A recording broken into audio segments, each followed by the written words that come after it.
Bonjour, dans cette capsule vidéo, je vais vous présenter les principes de base de la machine à courant continu et notamment la machine utilisant moteur à excitation indépendante. Dans un premier temps, je vous présente ici un moteur sur lequel nous pouvons observer la plaque signalétique qui se situe ici. Sur la plaque signalétique, nous retrouverons les différentes caractéristiques électriques et mécaniques du moteur, ainsi que le numéro du moteur, le type de protection. Nous retrouvons ici également le bornier ou la plaque à borne. 1.1 Conversion d'énergie. La machine à courant continu peut présenter deux types de fonctionnement. Le fonctionnement en génératrice et le fonctionnement en moteur. Le fonctionnement en génératrice est encore appelé fonctionnement dynamo. Donc la machine va absorber de la puissance mécanique pour fournir de la puissance électrique. La puissance mécanique, qui est donc la puissance absorbée par la machine, est égale au couple mécanique fois la vitesse. Ce couple mécanique a pour unité les newtons-mètres.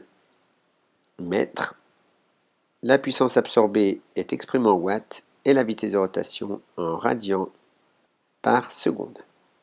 La puissance utile, qui est ici la puissance électrique, est égale au produit de U fois I.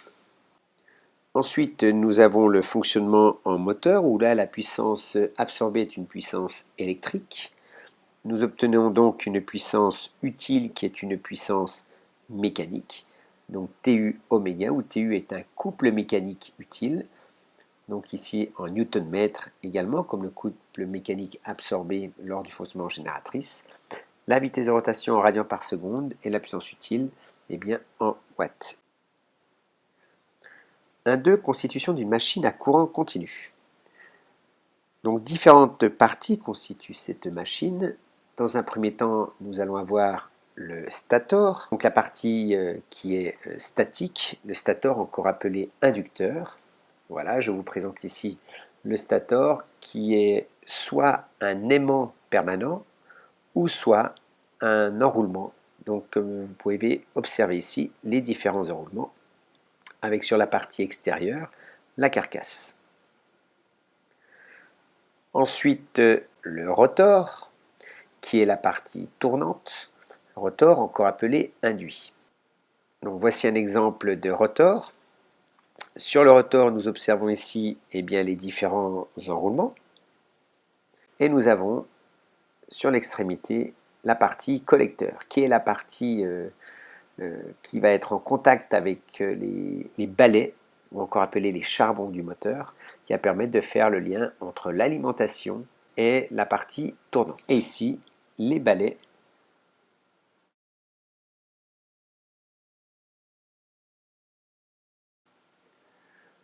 entre le rotor qui est ici et le stator, nous avons ce qu'on appelle l'entrefer. 1.3 Les différents types de fonctionnement, réversibilité de la machine. Je vous présente ici un repère à 4 cadrans. Donc je vais m'intéresser au produit U fois I qui va me donner la puissance au niveau de l'induit. Je me suis mis en convention récepteur, ce qui veut dire que lorsque le produit U fois I, donc lorsque P est positif, la puissance est donc reçue par le moteur. C'est ce que nous avons ici sur cette zone. Donc U est bien positif, I est bien positif. Donc U fois I est positif. Nous pouvons également faire le même type de raisonnement avec oméga vitesse de rotation du moteur et T le couple mécanique. Mais nous avons aussi le cas où I est négatif, U négatif, le produit U fois I est également positif.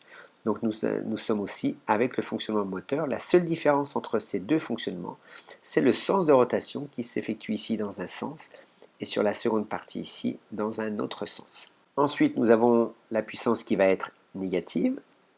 Je rappelle, je suis toujours en convention récepteur, mais la puissance est négative, ce qui veut dire que la machine va fonctionner en génératrice avec toujours un sens de rotation. Donc ici, sens de rotation positif, je le retrouve générateur le même sens de rotation, est négatif ici.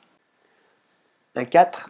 Principe de fonctionnement de la machine, couple électromagnétique. Je vais présenter ici le principe de fonctionnement de base de la machine à courant continu. Et donc ici, il faut voir que nous avons dans un premier temps un champ magnétique qui se situe à ce niveau-là. Donc ici c'est le même champ puisque nous allons du nord vers le sud. Donc on suppose qu'il y a une boucle ici magnétique, une boucle de champ magnétique, des lignes de champ. Et le champ magnétique va du nord vers le sud à l'extérieur de l'aimant. Ici nous avons l'entrefer. Dans cet entrefer, eh bien, les lignes de champ sont centripètes, c'est-à-dire elles vont être orientées vers l'axe de rotation de la machine. Le courant ici va donc circuler dans ce sens-là. Ici, nous avons les balais ici, et les collecteurs. Le courant va donc arriver ici, rentrer dans la spire, pour ressortir ici, de ce côté-là. Donc nous avons en quelque sorte une boucle. Donc ce qu'il faut voir ici, c'est que la croix représente le courant qui rentre dans l'écran, et la pointe ici, enfin le point, représente le courant qui sort de l'écran. La spire va subir une force dite force de Laplace, qui est une force électromagnétique. Tout conducteur plongé dans un champ magnétique et qui est traversé par un courant subit une force de Laplace. Nous avons une première force, F1. Nous avons une seconde force, F2. Eh bien, comme nous avons deux forces qui agissent sur la spire, nous allons parler d'un couple de forces. Et ici, qui vont amener la spire à rentrer en rotation, donc le moteur à rentrer en rotation dans le sens trigonométrique. On en déduit donc le couple électromagnétique, TEM, qui est égal à K phi I. Donc ce couple est proportionnel à K, qui est une constante caractéristique de la machine, au flux magnétique, le flux magnétique qui est proportionnel au champ magnétique. Donc je rappelle que le champ magnétique ici peut être dû soit à un aimant permanent, donc dans ce cas-là, phi est constant, n'est pas réglable, soit le champ magnétique est créé par un enroulement, un courant d'excitation va créer ce champ magnétique. Donc qui dit courant d'excitation dit que l'on peut régler la valeur du flux. Et ensuite, le couple est proportionnel également au courant de l'induit. Le couple électromagnétique est exprimé en newton-mètre. Phi, le flux magnétique, est exprimé en Weber, WB, et l'intensité du courant en ampères.